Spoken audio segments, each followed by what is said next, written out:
আসসালামু আলাইকুম সুপ্রিয় দর্শকবৃন্দ, আজ আপনাদের মাঝে নিয়ে হাজির হয়েছি আরেকটি ভিডিও। নিজেকে জানতে চাই, ছুটে চলেছি অজানা পথে, এ চলার যেন শেষ নেই। গাহি সাম্যের গান, মানুষের চেয়ে কিছু নাই, নহে কিছু মহিয়ান। দেশ কাল পাত্রভেদে, জাতি ধর্ম সব দেশ কালে, প্রতিটি ঘরে ঘরে একদিন ঝরা পাতার দিন শেষ হয়ে যাবে, আর আমিও নিঃশেষ হয়ে যাব।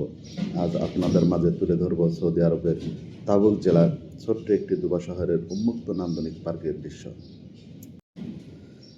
লোহিত সাগর তীরে গড়ে ওঠা ছোট্ট একটি দুবা শহর। সাগর তীরে গড়ে ওঠা পার্ক যেন এক নৈসর্গিক সৌন্দর্য। সাগর থেকে ঘোনা দিয়ে ছোট্ট একটি বিলের মতো প্রাকৃতিকভাবে সৃষ্টি হয়েছে। এক পাশ থেকে আরেক পাশে যেতে ছোট্ট একটি সেতু। আমি এখন সেতুর মাঝে দাঁড়িয়ে আছি। সামনেই দেখতে পাচ্ছেন মসজিদ, দুবা শহরের একটা বড় মসজিদ নামে পরিচিত। সামনে সারি সারি পিচবোর্ড আর ছোট্ট ছোট্ট নৌকা। শেষ মাথায় শহরে ঢোকার জন্য জনবহুল রাস্তা। রাস্তার দুপাশে সারি সারি গাছ আর পাথরে ছোট ছোট টিলা। তীর ঘেঁষে গাছ আর ছাতারগুলির সৌন্দর্য অপূর্ব।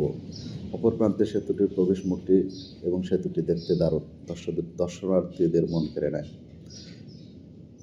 সামনে লোহিত সাগরের সুবিশাল জলরাশি, অল্প গভীর জলের 3 রঙের সমাহার। নৌবাহিনীর ছোট্ট ছোট রাখা ট্রলার, আপনারা ট্রলারও বলতে পারেন অথবা ছোট ছোট জাহাজও বলতে পারেন। ডান প্রান্তে নৌবাহিনীর অফিস ক্যাম্প। নৌবাহিনীর অফিস ক্যাম্পগুলো খুবই ছোট্ট, এখান থেকে দেখার উপায় নেই এবং বোঝারও সিস্টেম নাই।